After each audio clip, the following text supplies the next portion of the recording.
What's going on, man? Welcome back to the basement.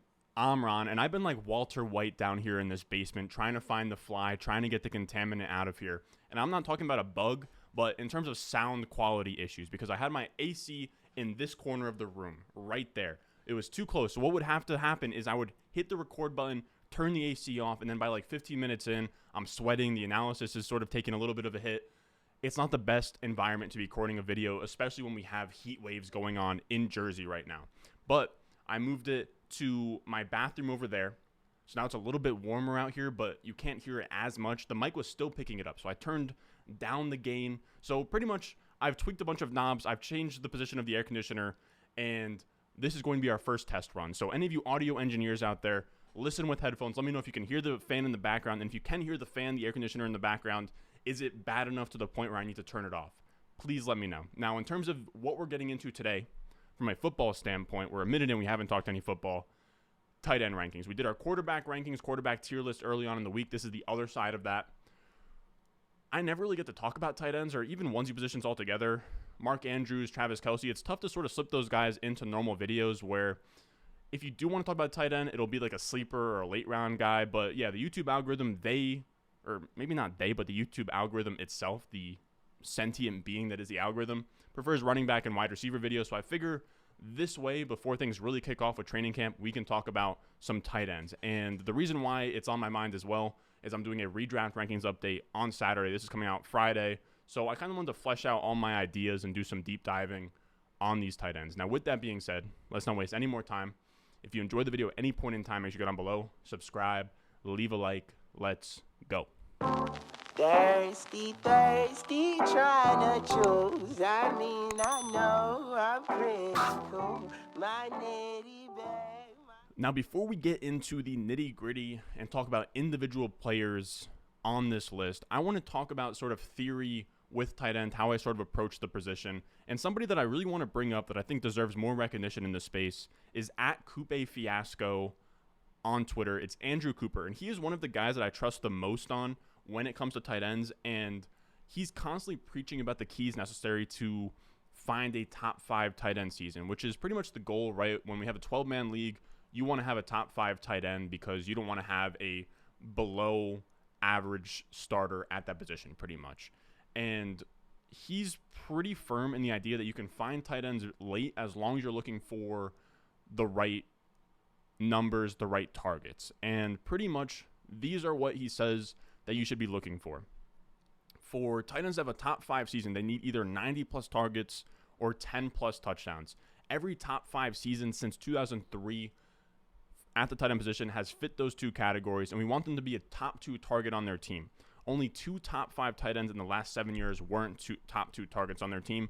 And then on top of that, we want guys who are running routes a lot, not being asked to pass block. So this sort of criteria doesn't really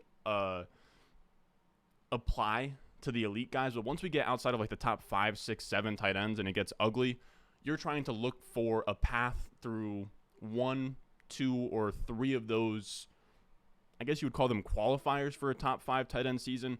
Those are the things that I'm looking for. Can a guy get 90 plus targets? Can he get 10 plus touchdowns? Is he running a ton of routes? Can he be a top 2 target? Now, none of this really applies to this top end tier, but I just wanted to bring it up at the top, give Andrew Cooper some love. I'll try to link the article, maybe even his Twitter down below. If I don't, please yell at me. But at the one spot in the S tier is Travis Kelce. And before we talk about him, I know we've been doing a lot of before we talk about this guy, let me talk about this. But again, this is really early. I'm sitting down tomorrow, Saturday, to sit down and really dive into these redraft rankings. And you have to remember that I've been sort of looking through everything through this point, May, June, July, through a redraft best ball perspective, best ball tournament perspective, and not in terms of redraft managed leagues, right? So I had a first round mock draft video where I went through my top 12 players for redraft managed leagues, and I had Kelce as my 109 about a month ago. I've cooled off on that a lot since then. I think that tight ends are inflated about a round in best ball. I sort of just got comfortable to him being a first round guy from Underdog, but we're going to look at this video, all these tight ends from a managed redraft perspective, and in those formats, I would have him later than that. Now, before we even talk about where I would have him, let's just talk about Kelce, the player, what he looks like coming into 2022. And tight end or Kelce came off of a down year last year where he had only 16.4 points per game as a tight end 2. Still a fine number. He was a 15.9 point per game guy in 2020, so he outscored what he did in 2020, even though he wasn't the tight end 1 overall. Pretty much it was a down year for Kelce only because he wasn't the tight end 1 in points per game, but 16.4 points per game is enough for an elite tight end. Now, I love his, I wouldn't even say bounce back potential, because I wouldn't say that he was that much of a bummer to have on your team last year. But I do think with Tyreek Hill leaving this Chiefs offense that he has a lot of room to grow, where he was at a 22.3% target share last year, which was a low since like 2016. The previous 4 years, 2020 through 2017, his target shares were 25.1%, 24.4%, 26.6%, 24.7%. All like almost at least 2 percentage points higher than what he did last year. We have no Tyreek Hill. Now we have Travis Kelce as Mahomes' number 1 target, number 1 red zone target, all of that. And now in the cards is a 25% plus target share season. And if he hits that, then we're talking about Travis Kelce in 2020 type season, where he goes out there and is a 17.9 ADP, puts up 20.9 points per game, and puts up the only legendary season of all time by a tight end drafted in the top 2 rounds. That upside case scenario is in the cards for 2022, and that's why he's very interesting, because again, he's the lone target on that team. If he gets the target share, if he gets the touchdowns, it gets really, really ugly for your opponents. Now let's talk about price with Travis Kelce and sort of how I'm playing him for 2022. And we're going to be talking about these guys through the perspective of Redraft Managed Leagues ADP. I didn't want to go to like Sleeper or ESPN. I think all of those are free mocks, so they're not great data. We can't use Underdog. Underdog's a great sponsor of this channel. We can't use them because they're best ball. So really the only spot that you can find paid league ADP is in high stakes leagues. So we went to the NFFC and we looked at their $350 contest, which is where I like to operate in. I did a bunch of football guys on FFPC last year, but FFPC is tight end premium. NFFC is the next biggest high stakes market without tight end premium. And in those leagues, now I will say, I think that these are good to look at because they're boomers and they sort of mimic what a home league will feel like, and there's real money on the line. And in these leagues, he's going at the 205, which is about where he paid off in that 2020 season, where you can see down below, he is, 17.9 would be like, the 205. So that's literally right where he's going. It's where he paid off the last time he had his monster season. I personally won't have him as high as a 205, but if I can get him as like a mid to late second, I'm into that all day long. I'll probably have him in that like 20s area, right around that Mike Evans, Javonte Williams area for me. And I think that's fine. I'll be getting most of my exposure to him on Underdog, but you'll get into some draft rooms that are just uninterested in tight ends. And I think he's going to fall to that like 209, 210 spot. And if he gets there in a redraft managed leagues, I'm open to it, especially because these elite tight ends are good building blocks to have for 0 RB type teams, hero RB type teams. We talk about constantly with these 0 RB teams, we're only drafting 6 wide receivers through the first 9 rounds. Those other 3 detours can always be an elite tight end, and that's always good for your win rates, even in managed redraft leagues. Now, the issue with Kelce, I will say, the reason why I've cooled off from 109, the floor is definitely shaky. We're going to get into a player later on, but Travis Kelce is older than Zach Ertz. He's about to be 33. That's where the dangerous side of Travis Kelce is. I think that it's not super hard to see him fall off in a Julio Jones, DeAndre Hopkins type fashion where he's just simply not that guy anymore and, lays an egg and gives you like 12 points per game, 13 points per game, and it could get really ugly. Now, again, I outlined the bull case on him. I'm just saying that the floor is shaky because he could. Any one of these years, he's going to be dust. It's sad to say because we all love Travis Kelce. One of these years, he's just not going to be the same guy. I'm not betting on it to be this year. We just have to kind of accept that it's in the range of outcomes. Now, when we go to the next tight end, he's going to stay within this same tier. In S tier, we have Mark Andrews. And Mark Andrews coming off a career year. He was a tight end 1 last year at 17.7 points per game, and he cleared the field by over a point. He's a target hog, 26.6% target share last year. He's been above a 24% since his second season in the league. And I think an overlooked part of his profile, this isn't super predictive, but I think it is an overlooked part of his profile that he is kind of a field stretcher as a tight end. And maybe not a complete field stretcher, but he was number one amongst tight ends in air yards with 1,547. The second tight end in air yards didn't even come within 300 yards of that number. And he was fourth among tight ends in ADOT with 10.1. He had a higher ADOT than Michael Pittman, than Devontae Adams, and Kelsey only had a 7.8 ADOT last year. So Mark Andrews is operating past the first down marker on average, which I don't think people would really expect from Mark Andrews. He also scores a lot of touchdowns, so you kind of get this guy who is really efficient on a per-target basis because of his ADOT and because of him scoring touchdowns in this offense. I believe he had 9 touchdowns last year, somewhere in that area. Now remember, I'm covering 15 tight ends. I can't have the exact stats on every single one of them, but he was in that area. It's also worth mentioning that Lamar is a really efficient passer when it comes to touchdowns. He has a career touchdown rate of 5.9%. We talked about in my quarterback video, we only have 3 quarterbacks active right now with above a 6% career touchdown rate. I believe it was Russell Wilson, Aaron Rodgers, Mahomes. So Lamar with a 5.9% career touchdown rate is really solid. Somebody else who's had a great start to their career, Justin Herbert, is only at a 5.4% touchdown rate. So Lamar injects passing touchdowns on a low amount of attempts. You have Andrews is already getting targeted downfield. So you have a lot of efficiency things lined up for Mark Andrews. And I truly do believe that he's probably, I was going to say that he's the best tight end in the league or like the best receiving tight end, but I actually think I'd be lying. I think that in terms of receiving, I would probably prefer, I think you could make the case for Kittle and Kelsey. They're all very, very good. But the main issue with Andrews is pass volume. And it sucks to say that because it's out of his control. But the issue with this offense is that if they return to what they were in 2020 and 2019 as a bottom 5 pass attempt offense, you're probably going from like a 17.7 point per game mark to 14 to 15 points per game.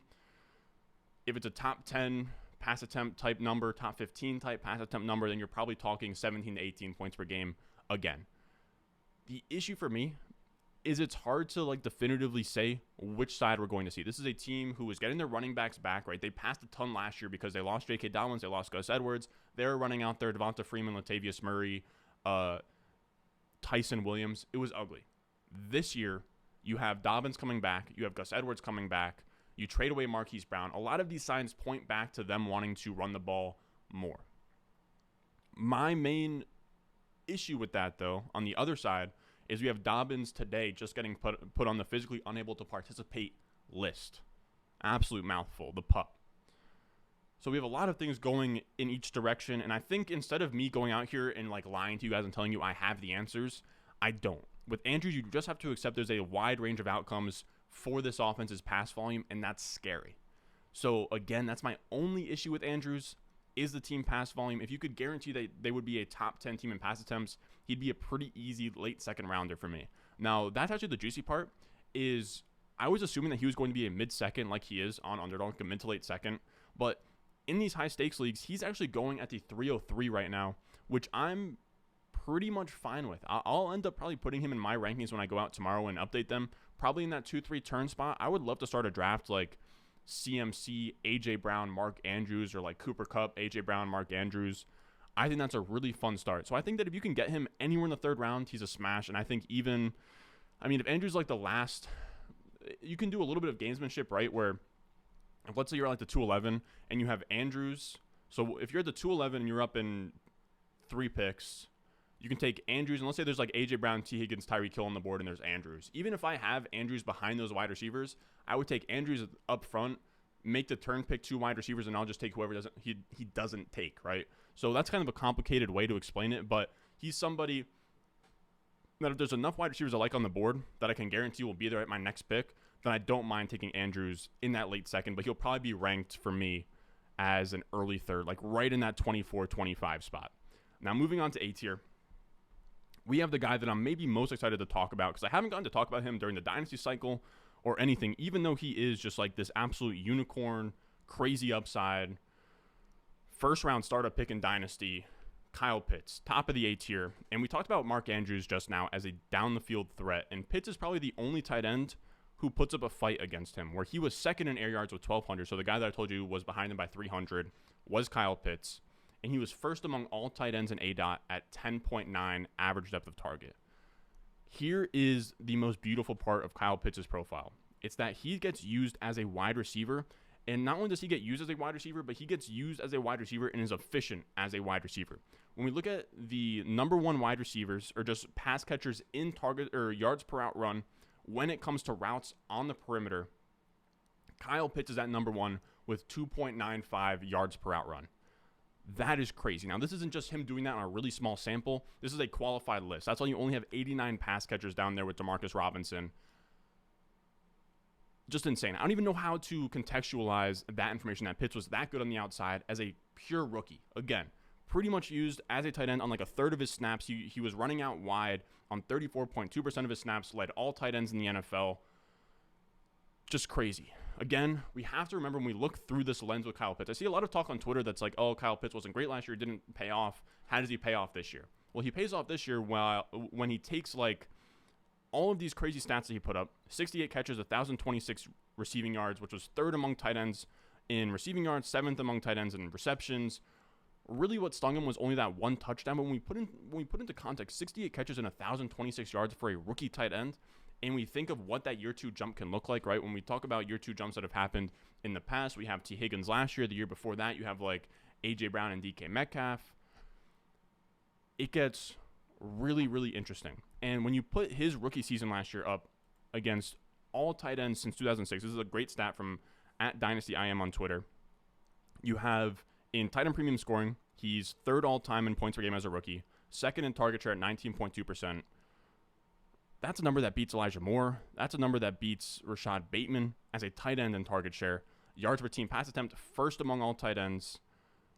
Second in yards per out run. Second in route percentage. 92nd in that touchdown percentage. So that touchdown percentage, we already know that's going to come back up. This is a 6'6", demigod type build. When we look at Kyle Pitts, he's this generational talent. Highest drafted tight end in recent memory at the 4th overall spot. 6'6", 245, runs a 4.49. There's no reason that he shouldn't be a red zone threat. So I think that one touchdown number is pretty fluky. If you're clinging on to that one touchdown number, I think it's the wrong hill to die on. This is a guy, again, a lot of momentum coming for him where he had a historic rookie season. He fits the bill as like this generational type talent that plays almost a bunch of wide receiver. You also have Arthur Smith, who's kind of a low-key tight end whisperer where he had Marcus Mariota and Delaney Walker on the Titans. He had Jonnu Smith on the Titans that he kind of made into an elite fantasy tight end. And now he has Kyle Pitts. So I think he's going to be able to scheme him open. It's also a good sign that he was already out of the gates, playing him on the outside 34.2% of the time. There's a lot to like with Kyle Pitts. I don't want to look back on this season. I don't know how expensive Kyle Pitts is going to be getting.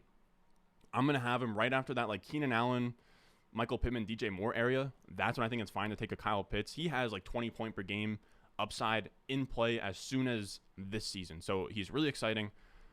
I feel like I had something else to add there, but I cut myself off from what I was talking about, just with like the Arthur Smith stuff, which is really interesting. Now, when we go to the next tight end here, we're going to talk about Kyle Pitts. Or not Kyle Pitts. I don't know why I'm all over the place today, guys, but we got George Kittle. Also, I forgot to say up top, but I recorded this video, I want to say Wednesday morning. Forgot to hit the record button. I literally sat down here for like 40 minutes. Or I didn't forget to hit the record button. It like the file just like corrupted on me. It was insane. So we're running this video back today. Now with Kittle, I think Kittle of these top end tight ends is going to be one of my most owned elite tight ends in redraft managed leagues. Right now on the NFFC, he is going, which stands for like National Fantasy Football Championship. I think that's what it is. You're getting him at the 5-6 turn. And the interesting about George Kittle is I don't really think that his 2022 outlook is much different than his 2021 outlook, where you still have Debo, you still have Ayuk. He's still a target hog. He led all tight ends last year in targets per out run. He's still talented. He still ripped off like a 30-point game. And now you have his down year last year of like 14.1 points per game. And you have Trey Lance coming in, where people think that these 49ers wide receivers can only operate with Jimmy Garoppolo, which couldn't be further from the truth. Trey Lance is going to come in there and inject a little bit more ADOT into this team, and you're going to get somebody that's going to be pushing the ball down the field a little bit more, and you have just a crazy amount of upside there where he could just be Josh Allen, year 2 Carson Wentz, something like that. Now, we're getting him at the 5-6 turn, and if he sort of has another dud year in that like 14.1 points per game, I think at that price, that isn't a terrible payoff. Like a 14-point per game tight end in the 5th, 6th round is probably fine, and you just have upside for more. We know he's talented. He has a pretty safe floor. You're drafting him more towards his floor at this point, and we already know he's a yak monster. He still hasn't really hit his upside when it comes to touchdowns. He has a lot in his range. We also have Debo, who has been injured every year of his life besides like last year. So there's a lot there that could break right for George Kittle at tight end 4. Then we have Darren Waller, and I'll be honest with you guys. Like I've just been kind of gushing over these guys, but I love these top 5 tight ends this year. I know that we usually say fade the middle round tight ends, and maybe this is kind of a siren song, and they're sort of luring me in. And George Kittle, Darren Waller, Kyle Pitts, they all look great, and they could just end up absolutely killing us in 2022. But I'm willing to take stabs on all of these guys. Where we have Darren Waller going at the same spot as Kittle, right at that 5-6 round area, and both of them were 2nd round picks last year for good reason. Both very talented, both look good on a target per route run basis, both demand targets, both are super athletic, and we're now getting massive discounts on them. And while Kittle didn't really work out, neither did Darren Waller, and probably even to a lesser extent. But I think what you can kind of boil things down to with Darren Waller is this was the first time that he was dealing with bad injury luck, where he had a low ankle sprain in the preseason, then an ankle sprain in week 6, and then an IT band strain in week 12. So just injuries across the board.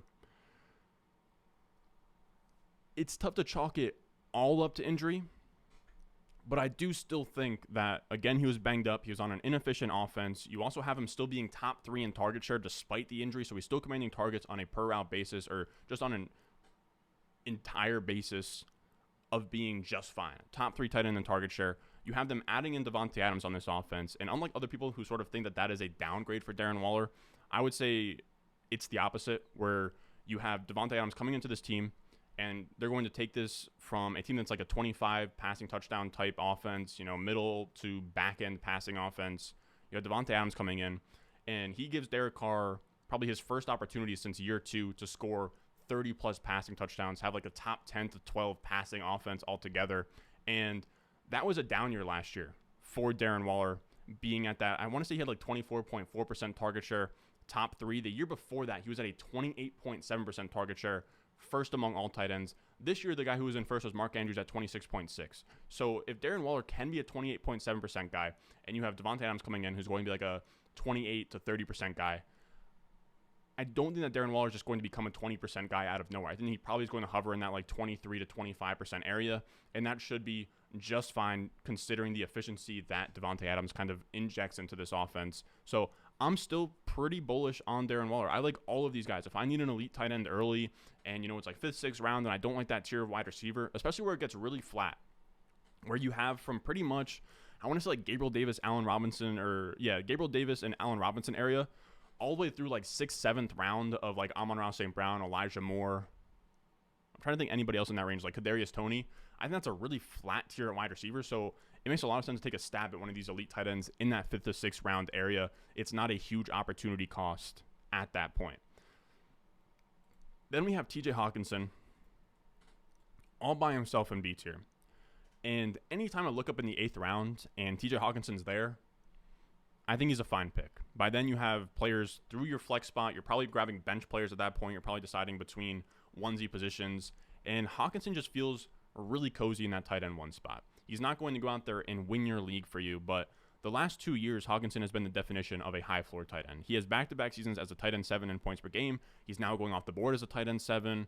It wouldn't shock me if he finishes there again, which is fine. He's not this guy who's going to be super efficient or really good at demanding targets, but his best asset is just availability. He's always running routes. Mark Andrews' biggest issue through his first few years, and we talked about this in my high floor video, is that he would only run a route like 50% of the time through those first 2 seasons. And then this past season, he went out there and had the 2nd highest route participation, tied with Travis Kelce and TJ Hawkinson in route percentage, running a route on 78.3% of pass plays. So Andrews climbed up into that area. That's why he was amazing last year. But it just goes to show that when we look at the entire thing, we have Hawkinson tying with Kelce and Andrews in route participation. So he is getting utilized like an elite tight end. He just doesn't really command as many targets. He's not as efficient because he's not this like uber athlete, but he's still out there as a pass catcher, as a pass catching threat.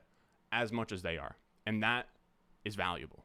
So he kind of is locked into this high floor of running a ton of routes and compiling stats. He's pretty locked into like 70 catches, 700 yards, 5 touchdowns. Again, it's tough to see a massive ceiling in this offense, right? Because Hawkinson's not a freak athlete. You have Jared Goff throwing passes, but I think it's pretty clear that he'll be a top 2 option on this team, right? He'll probably be up there, him and Amon-Ra St. Brown, or him and DeAndre Swift. He's in the mix at the very least. He's drawing live to be top 2.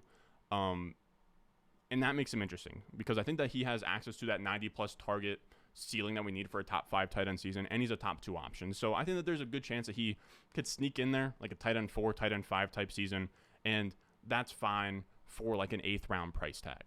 Then we have Dallas Goedert in C tier, and this one sucks because I love Dallas Goedert. I think that he is an extremely talented tight end, better than TJ Hawkinson, probably if, from a talent standpoint, probably in this A tier. He's just not in a great spot where he's on the Eagles. You have A.J. Brown there. You have Devonta Smith there, which definitely limits his ceiling because we have 2 guys there where A.J. Brown will hover in that 25 to 30% target share range. Devonta Smith was a 20% guy last year. He'll probably be like a 21 to 25% guy this year. So it doesn't leave a lot for Dallas Goedert. The thing with Dallas Goedert is I couldn't be more certain that he's extremely talented. And I think at this point in C tier at tight end 7, I'm fine just betting on talent. He's one of only 3 tight ends last year with a 90-plus receiving grade on PFF. And it's not like he was below Kittle and Andrews. Those were the other guys with 90-plus receiving grade. He was actually ahead of Andrews behind Kittle in PFF's receiving grade. He was also tied for 6th in targets per out run. And he was first among all tight ends in yards per out run. So you now have him, who's a yards per out run fiend. You have A.J. Brown, who's a yards per out run monster, just injecting so much efficiency into this offense with Jalen Hurts that I think that this offense is going to be high scoring. It's going to be more interesting than it was in years past. You also have the idea that they could pass more because they drafted A.J. Brown. And we also have the fact that this is going to be the first year that Dallas Goedert doesn't also have Zach Ertz on the opposite side of the field, which means that he's going to go from a guy who is like a 62.5% route guy, which was 21st in the NFL last year, to a guy who should hover in that 70% plus range as like a top 8 tight end in route percentage. And when you have all of that momentum going forward for Dallas Goedert, I think he's a fine guy to grab where he goes in like the 9th, 10th round. He's somebody that I am targeting if I miss out on one of those elite guys. Now, the next guy in this tier is Dalton Schultz. And he was a tight end 5 in points per game last year. He had 78 catches, 808 yards, and 8 touchdowns. The issue I have with Dalton Schultz, and why I think that he's more of a fragile projection than these other guys, I'm just not sure that he's super talented. Now, he's going to be a top 2 target option on a high-scoring offense. He should have access to that 90-plus target ceiling. He should have even access to 10-plus touchdowns. He's just tough for me because, again, I'm not sure that he's the same talent from a yards per out run perspective, from a targets per out run perspective. He doesn't really compete with the guys that are ahead of him. And my main issue for him is that he is the most expensive of TJ Hawkinson, Dallas Goedert, and Dalton Schultz. So I can't pay that price. He's going like the 6th round in a lot of places, 6th, 7th round. I'll just wait for TJ Hawkinson and for Dallas Goedert to get to me. I'm not going to take Dalton Schultz like a round or 2 ahead of him. I just don't have him up there. I have him in the same tier as a Dallas Goedert. If you want to put him ahead of Dallas Goedert, fine, go ahead. I just can't pay his price because he is more expensive than both of those guys that are ahead of him. Now at tight end 9, last tight end in this tier, I believe, is Zach Ertz. And that's what I told you a while back with Travis Kelce, is Zach Ertz is younger than Travis Kelce. And the whole reason I did this video and I sat down and wrote down these tight end stats and everything is because, again, we don't get to look at these tight ends a lot. And a lot of the times you kind of just make broad assumptions with these tight ends. You don't do deeper digging or anything. And with Zach Ertz, he really surprised me, where I was pretty ready to just write him off. Old tight end, not explosive. I'm good on that. But when we look back at what he's done the past, 1, 2, 3, 4, 5, 6 years, he isn't that dust, right? We have last year he was a tight end 10. The year before that he had a high ankle sprain. And then those previous 4 years he was a top 5 tight end for 4 straight seasons. And when we look at his advanced metrics last year, among the 30-plus tight ends that qualified, he finished 9th in yards per out run, which isn't amazing, but again, he's a tight end 9 on these rankings, and he's like a 32-year-old possession guy. The more interesting number is that he was tied for 4th in targets per route run, earning a target on 25% of his routes. That's really interesting. Again, tied for 4th, ahead of a guy like Dallas Goedert as well. So he's actually earning targets at a really high clip. So there's definitely some appeal to Zach Ertz, who's this target hog. He's getting targeted on a per route basis a bunch.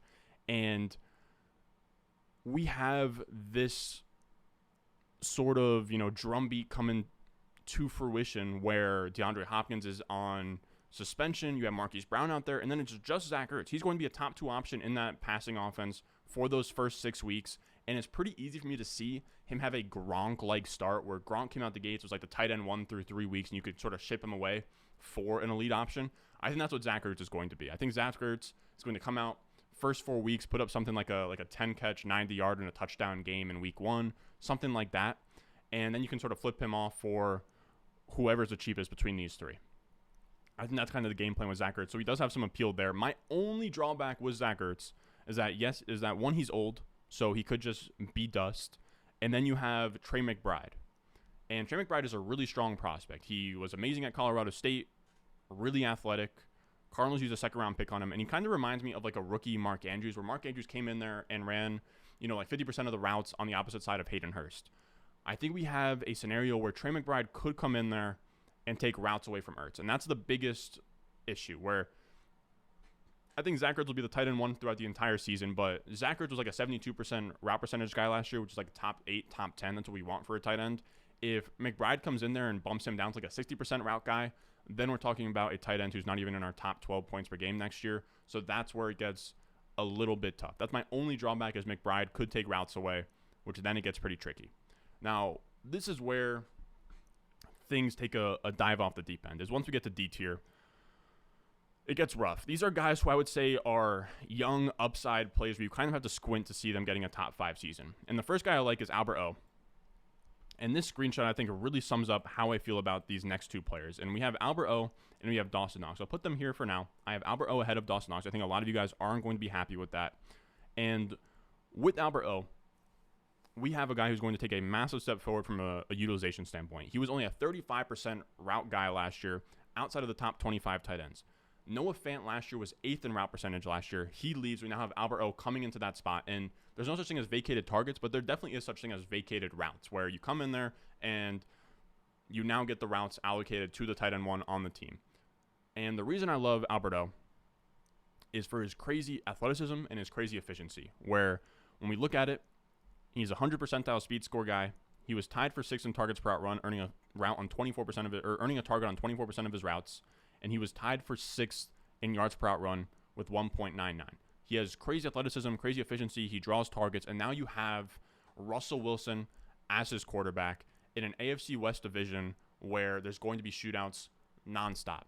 And I know that he's not a top 2 target on this offense. I have them both listed, Dawson Knox and Albert O, as guys with elite quarterbacks and 3 wide receivers ahead of them in the pecking order. With Albert O, you have Tim Patrick, Sutton, and Judy. So I don't think that he's going to get there on 90-plus targets. I do still think that 90-plus targets is in his range, but I don't hate the idea of him getting like a 10-plus touchdown season where he's just like open down the middle in the seam when you have guys on the outside there as good as the Broncos have, and you have Russell Wilson, who has one of those 6% plus touchdown rates where he just makes touchdowns happen. He almost just pulls touchdowns out of his hat pretty much like a magician. But when we look at the other side, where I think a lot of you guys aren't going to agree with the Dawson Knox thing. And the first thing that a lot of people say is, well, Dawson Knox, he'll out-target Jamison Crowder. Maybe. Mike Clay's projections, which I like to pull up, and I want to make it clear, I don't just look at Mike Clay's projections and just like copy his end of season ranks. I just think it's really important to look at sort of, you can have all the theories that you want in the world and all the positive metrics, but when it comes down to it in terms of, historical pass rates and run rates, and when you actually break up Josh Allen's 613 attempts or whatever, how do things actually shake out? When you look at this Bills team, you have Stephon Diggs as a target leader at 142. Then you have Gabriel Davis at 106. Then you have Jamison Crowder at 77.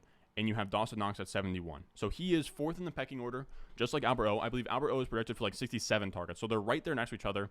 And we know that Albert O, is, in terms of just being, in terms of as a player, is better than Dawson Knox. When we look at their advanced metrics, Dawson Knox isn't as athletic, 86th percentile speed score, still fine, but his targets per out run and yards per out run is what's really concerning with him. He is outside of the top 40 in targets per out run, outside of the top 25 in yards per out run. He's not efficient. He doesn't command targets. He pretty much just got lucky on a bunch of touchdowns last year. And I'll admit, this season, he's drawing live for the same thing. He's in the offense with Josh Allen. They're going to throw the ball a ton. They're going to score a bunch of throwing or passing touchdowns. He's in the mix to score 10-plus touchdowns, as he always is with Josh Allen. But that's really all he has going for him. Now, when we get to that, he's also in a good chunk of routes. I'll also talk about that. He was a 71.9% route guy, 11th among all tight ends. That's a valuable role in Buffalo. Again, though, the issue is that you can't – it's tough to have a sustained route to success when you're betting on touchdowns. That's really what it comes down to with Dawson Knox. Then we have our last tight end in this tier, Pat Freiermuth, who is similar to Albert O in that Freiermuth, he looks promising with his underlying metrics. He should see a bump in route participation. But it's tough to see him be a top 2 target, right? Because we have Deontay Johnson, we have Chase Claypool. But when we talk about individual talent, Freiermuth looks really good. He was a 24% targets per route run guy. He was tied for 6 with Albert O. And as a rookie, that is really, really impressive to tie with Albert O and be tied for 6. He also had a higher targets per route run than Kyle Pitts. Now, his issue last year was that he was a 50% route guy. And with Eric Ebron gone, I think he should now be a 70% plus guy as like a top 12 route participation type tight end. The issue for him is, again, I don't know if he could be a top 2 target on his team, which I think we can definitively say that. He also lacks crazy athleticism. He never really had like a pro day or a combine, so it's tough to gauge, but he does seem more of a Hawkinson than a Fant. And for that reason, I don't think that Freiermuth has like set the world on fire, top 5 upside, but I do think like a tight end 7, Hawkinson year 2 type finish is in the cards where he could go out there, get touchdowns, maybe get like 80 plus, 90 plus targets and get there on that. Again, it's tough to sort of clearly see his path there, but once we get to this part of the tight ends, it is kind of time to just close your eyes and bet on talent. I don't know why I didn't have him there the entire time. Now we get to E tier, and this is where shit hits the fan. This is where it gets really ugly at tight end. From here, you're streaming guys, and someone that's coming around on me that I don't really even love is Cole Kmet. Because I'm not sure that he's even good. That's the issue. I'm not sure that he's even good. He was 11th last year in target share at tight end, 17.7%, which is fine. The issue is he wasn't really efficient. He had 7.1 points per game as a tight end 1, or as a tight end 21. Yards per out run isn't great, but you can't really blame him. It was a bad offensive environment. You had Fields there that wasn't great. He scored 0 passing touchdowns or 0 receiving touchdowns. It just wasn't great. Touchdowns will bounce back. He's not going to score 0 again. And I guess that's where it gets interesting for Cole Kmet. Again, like I'm fighting through this. Like I'm trying to find a way where Cole Kmet is interesting. Again, he's not like a uber athlete. He's probably profiles as more of a TJ Hawkinson again. But he is on a team where you have Darnell Mooney ahead of him, and then that's it. When we talk about the positives for Cole Kmet, you can kind of talk yourself into him just with situational factors where you have a new staff in there. You have Justin Fields who can take a year 2 jump. You only have Darnell Mooney ahead of him. You also have a guy in Jimmy Graham that's been pretty much vulturing all of his touchdowns these past 2 years, is now officially a free agent, is now gone, maybe retired. I think he's a free agent though. And that kind of opens things up for Cole Kmet, who was utilized in an interesting way last year, having the 5th most snaps among tight ends out of the slot. So that's interesting. He has a bunch of things going for him. Again, it's a lot of outside stuff that's going for him and not so much like Cole Kmet's a talented tight end, so this is what's going to happen. But it does seem like at tight end, those types of cases can work out more than other positions where sometimes not the best players, like a Robert Tonyan or like a Dawson Knox last year, where guys pop even though they're not that talented. Then we have tight end 14, which is Mike Gesicki. And I want no part of Gesicki. It just feels like I have to put him here. I think in ADP, he's probably closer to like top 12 type tight end. But with Gesicki, here's the issue. He thrives from playing wide receiver. He only played inline, so that means like hand in the dirt next to the tackle 7.4% of the time last year. He was always like, I think like 93% of the time, he was out in the slot or out wide.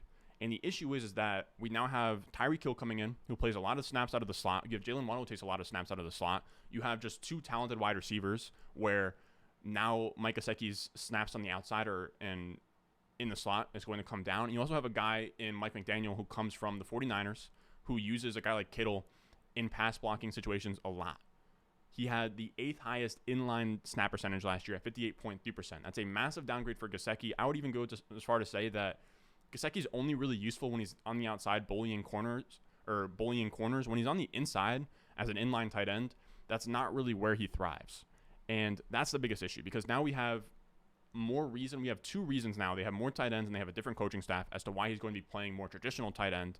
And then on top of that, you have Tua, who's throwing to Tyreek Hill, who's throwing to Waddle. I don't think that Tua is good enough to now support, on top of 2 top 24 wide receivers, a fantasy-relevant tight end. So I have him at tight end 14 because that's like his worst finish in his entire career. But I don't think that Gesicki is going to be like a startable league winner type guy this season. Again, he's just here because of how ugly the position is, but that's how I feel about Gesicki.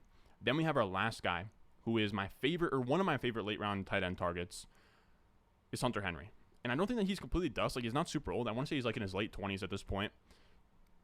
And he was startable last year for stretches. He was a tight end 15 in points per game. He finished with the second most tight ends among all tight ends. And I like Henry because he is drawing live to be a top 2 target on his offense, right? He only has like Jacoby Myers and Devontae Parker ahead of him. And this is a really good way to bet on Mac Jones taking a step forward. I think that this Patriots offense as a whole is kind of undervalued, where you have, I think, the earliest drafted players like pick 90, Damian Harris on this offense. Mac Jones looked great last year. And I think from a real-life quarterback perspective, he's drawing live to just be the best quarterback in this class, and just in terms of real-life perspective, pocket passer type stuff, right? He looks like a young Matt Ryan, young Kirk Cousins. So from a fantasy perspective, I'm not that in on Mac Jones, but I think like his surrounding pieces need to be bumped up a little bit more, where it does feel like if Belichick lets him command the offense a little bit more, lets him throw the ball a little bit more, and lets Mac Jones grow as a thrower, things get really interesting. Because even last year when Mac Jones was a rookie, Hunter Henry had 9 receiving touchdowns. So he's already shown that he can score 9. With Mac Jones in year 2, if he scores 10 plus, that could be a route to that top 5 touchdown season. And if Mac Jones takes any kind of a step forward, Hunter Henry benefits from that. So I think that's a good bet to make on Hunter Henry, who we know is a fine talent at tight end. So that is a tight end episode. It got absolutely disgusting there at the end, but that's just kind of what happens here when we talk about these onesie positions. We might as well get them out of the way because there's not going to be a lot of opportunity to talk about them for the rest of the summer. Now, before I go, hold on. Let's talk about the basement merch giveaway. Now, if any of you guys out there want to cop a shirt, this is how we do it. Now, I didn't want to put up like a website and say like, buy here. Here's the thing. I only bought like 15 shirts. All right. So these are going to be super, super limited. Like only the core Ron Stewart subscribers are going to have access to these shirts. And instead of, valuing just first come, first serve, whoever clicks on the link first, I'd rather it be a giveaway where everyone has an equal chance and it's not just rewarding who gets there fastest. So the way that the giveaway works, I didn't want it to be some cheesy one where you have to like retweet and all of that. All you have to do for this shirt, and I'll show it off in a second, all you have to do is use promo code Ron on Underdog, comment on a YouTube video, and fill out this Google form. That's like this thing right here. I'll put the Google form down below in the comments. It'll ask you for your email address. Make sure you put the email address you use on Underdog and all of that good stuff. It'll ask you for your size, all of that. Now, the shirt itself, it says The Basement on the front. And I really wanted to make sure that this was a shirt that you could like wear out, so it's not like, doesn't have like fantasy football all over it and stuff, but you can just like wear it in the streets and nobody's going to be like, you're lame. You know what I mean? And when we look on the back, it says The Basement in like the Godfather font, and it's me chiefing a cigar with my dog Winnie on the couch. And I think that that's pretty cool, man. Like, you can wear it out and nobody really knows that it's fantasy football. It looks dope. Like, I think you can get away wearing it at like a bar or something. But yeah, I think they're pretty sweet. Again, they're really limited, only like 15, so get in while you can. I think that we'll be promoting it for like another week, and then not tomorrow Saturday, but I think that next Saturday I'll just like put a bunch of names on a wheel, spin it on my like Best Ball Mania 3 draft live stream, and just pick out the winners that way. So with all that being said, that's going to do it for us today. Let me know how the mic was, how everything sounded. It's a little bit hot in here, but I think it was better than going raw dog. So if you enjoyed the video, make sure you go down below, subscribe, leave a like, and I will see you guys in the next one. Also, if you want access to the complete tight end rankings, the complete redraft rankings, that'll be on patreon.com/Ron Stewart. And I'll see you guys in the next one. I got the juice, I got the juice. Channel, Chatham's on. Foolies glad I'm home. Even my haters kinda glad I'm on. Rest in peace to my vagabond. Rapper, song, singer, suspended, subpoena from Mr. Me.